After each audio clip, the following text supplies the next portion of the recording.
returned with more slop! If you're a returning viewer, you might remember my video on old nostalgic Flash games. However, there's a series of games I didn't include, those being the Bloons games made by Ninja Kiwi. The company has a history going all the way back to 2006, and this video will be covering that history, focusing mainly on the Bloons series. Enjoying the video!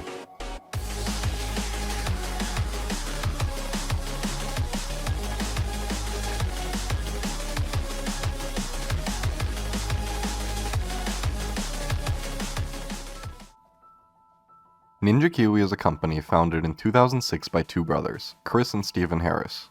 The project started as a small browser-based game company, launching their first game shortly after, titled Cash Sprint. Honestly, for the area it was released in, it's a pretty unique game. The game itself is pretty simple, being a car racing game where you race against your own ghost for the best time possible. The interesting part was that every week, the fastest player would get a cash prize.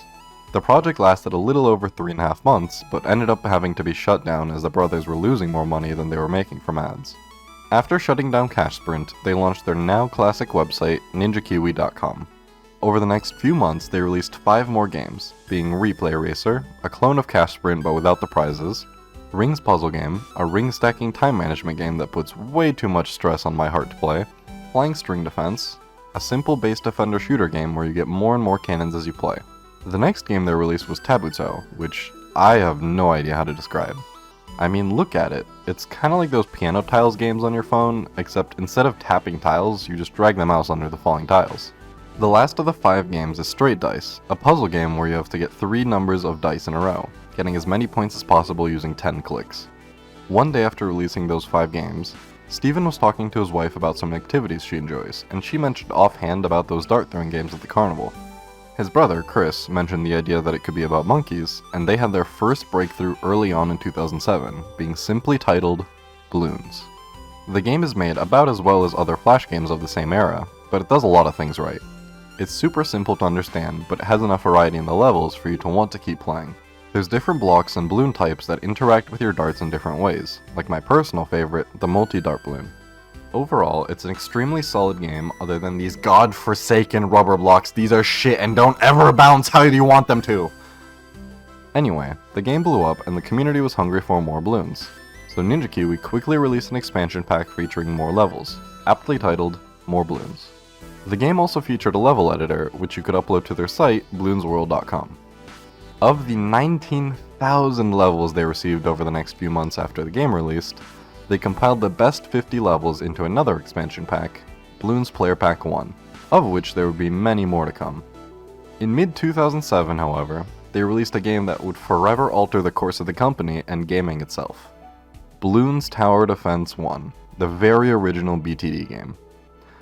Honestly, as someone that grew up with Bloons TD5, the original kinda sucks a lot.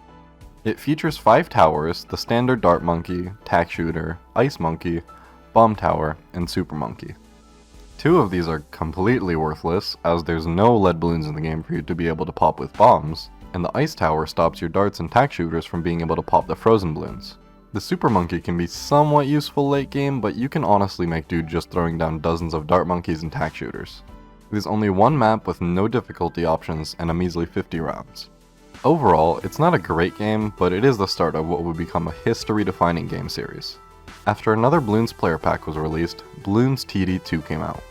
This game does a lot more right than the first one. The game, for one, has actual difficulty options, and each difficulty gives you a different amount of lives as well as a different map. There's a new tower, the Boomerang Monkey, as well as 2 road traps that you can place on the track. There's road spikes, which pop up to 10 balloons, as well as monkey glue, which slows down up to 20. The game also features lead balloons, finally giving the bomb tower a purpose to exist. BTD2 also only has 50 rounds, but it's starting to feel a lot more like a fully fleshed out game. After BTD2, several more Bloons expansions came out, and soon after that comes the 3rd Bloons Tower Defense game. This game is starting to feel a lot more like the modern Bloons games, featuring 8 new maps that each have 3 difficulty settings, as well as 2 new towers. The Spike-a-Pult throws giant spiked balls at the balloons, and the Monkey Beacon improves the stats of the towers around it, being the predecessor to the Monkey Village. There's also a new road trap, the Pineapple, which explodes a few seconds after it's placed. BTD3 is also the first BTD game to have multiple upgrades in each of the upgrade paths, something that the later games would keep doing and improve on. It's also the first game to feature MOAB class balloons, which first appear in round 37. Lastly, it's the first BTD game to have a free play mode where you can continue playing harder and harder rounds after you complete the 50 needed to officially beat the game. The next notable game to mention is one that I didn't even know existed until I started making this video. Hot air balloon? You play as a monkey holding on to dear life to a hot air balloon and try to collect as many balloons along the way as you traverse the map. It reminds me a lot of that one minigame in Duck Life, so it's not terrible, but it definitely doesn't keep your attention for long as a full-fledged game. Near the end of 2009 marks the release of yet another Bloons tower defense game, BTD4. Starting from this game, Ninja begins to add so much content, I'm just gonna list all of it off quickly to keep the video at a reasonable length. The new towers are the Mortar Tower, Glue Gunner, Monkey Ace, Monkey Buccaneer, Monkey Apprentice, Banana Farm, finally we get Money Generation, Dartling Gun, and Spike Factory. There's a few new balloons, such as Camo Bloons, which can only be popped by certain towers if you unlock Camo Detection upgrades, Zebra Bloons, which combine the properties of both white and black balloons, Ceramic Bloons, which take 9 hits to break and contain 2 Rainbow Bloons, and finally the BFB, the new MOAB class balloon that first appears on round 60. The difficulties also function differently, with towers costing different amounts, as well as having a different amount of rounds depending on what difficulty you pick, ranging from 50 to 60 to 75. There's also 2 new special modes, Sandbox, which I won't bother explaining obviously, and Apocalypse, in which the rounds start automatically and continues infinitely. There's also premium content that you could buy with real money to get extra tracks or special upgrades, but sadly those don't work anymore with the death of Flash. The game also features the iconic rank system, where as you pop balloons you rank up, unlocking new towers and upgrades, rather than having everything unlocked from the start like you did in the previous games. As 2010 rolled around, we were gifted with a new genre of Bloons games, the Bloons Super Monkey series. You play as a super monkey flying through different levels, throwing darts, boomerangs, and plasma tentacles. God, I fucking love the plasma tentacles. With the goal of popping as many balloons as possible to collect power blobs, the currency used to upgrade your monkey. This was my favorite Bloons game as a kid, and it still holds up today, with the only caveat is that the game is insanely easy. Getting perfect scores in some of the later levels might be a little tough, but it's actually harder to lose than it is to beat the levels in any capacity. Ninja Kiwi released a few smaller titles throughout the year, but as November rolled around, they finally came out with a new Bloons game, Bloons 2. No, not another expansion to the original Bloons game, this is an entirely new Bloons game featuring new dart types, new balloon types, and much more. So I just noticed it was all editing. If you hover over the balloons on the main menu of Bloons 2, the balloons pop. There's nothing like really that groundbreaking, but I thought it was cool. Alright, back to the video! The game overall feels much more polished than the first, and if you want to play the original Bloons series, I highly recommend you play Bloons 2. It's just kind of a way better game overall. In a mere few weeks after that behemoth of a game released, they also released an expansion to Bloons CD4, featuring new maps, new features, and a new game mode. Nothing groundbreaking, but it was fun to have new content in the game after a year of nothing new. 2010 left and 2011 came, and on December 15th, right as the year was coming to a close, history was made. Bloons Tower Defense 5.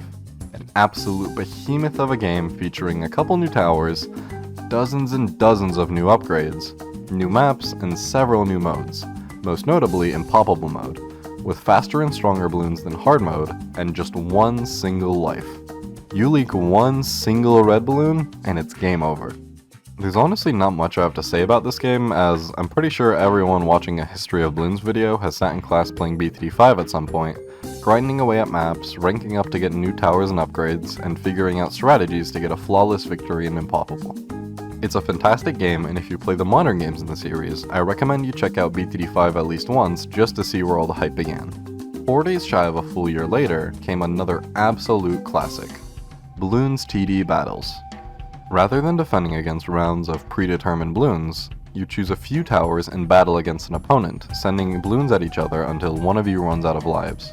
The depth and speed of the mechanics, called micro by people that play the game regularly, meant that to be a top level player, you not only needed the vast knowledge of all the towers and stats in the game, but also quick and precise clicks and decision-making skills.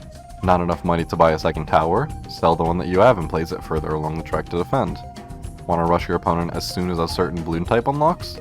Sell all of your farms to get a burst of money and send hundreds of fast balloons at them.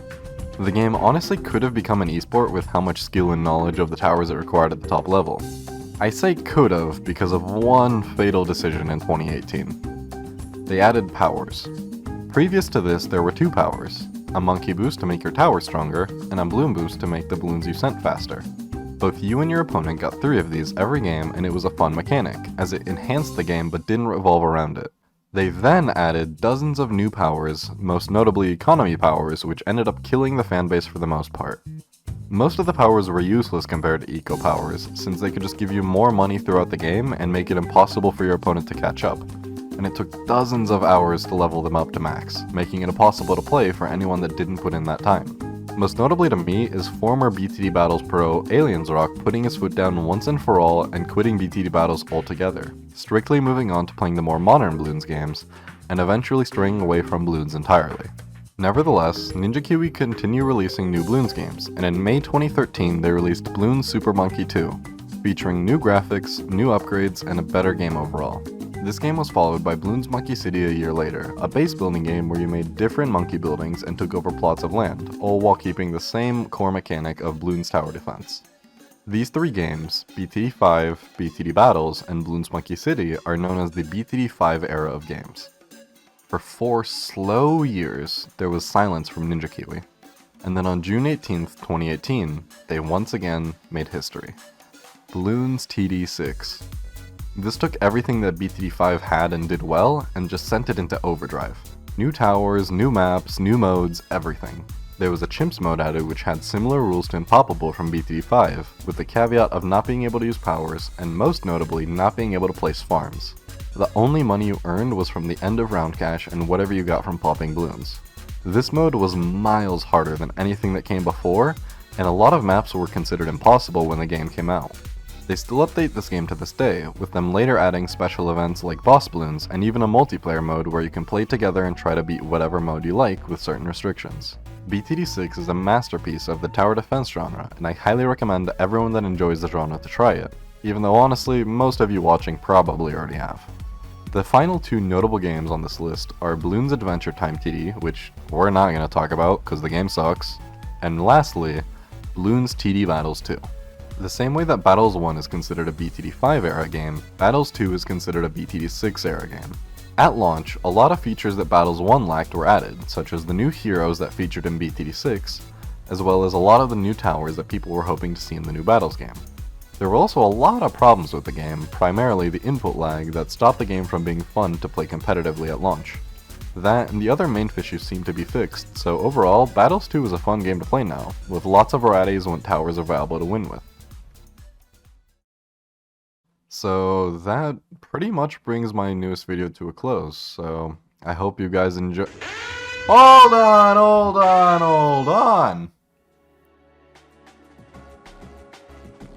Turns out, just a month ago, a new Bloons game was announced and has been showcased in beta on a few Bloons YouTubers' channels. Bloons Card Storm. Of course, the game is still in beta, so I'm guessing a lot of things will be changed, but here's all we know for now.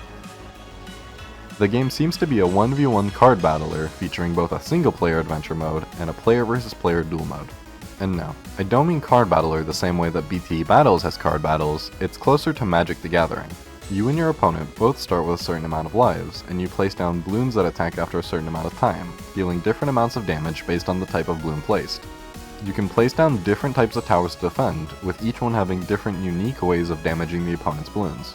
The way of affording balloons and towers are coins, which you gain a certain amount of each round, with the number of coins gained increasing by 1 each round. The game overall seems pretty interesting if you like deck builder games, so while I do personally think the game looks good, I probably won't be playing it since I don't like deck builders. Okay, so that actually marks the end of the video. Yeah, it's been a while since I posted a video, even though I said I would post more regularly. What do you want from me? I started working full time. This time, I swear to God, should actually have something out soon. Also, definitely join my Discord. It's very cool. You can be a part of a cult. Very cool. Anyway, that's pretty much all that I wanted to say. So, I hope you guys enjoyed the video, and have a good one.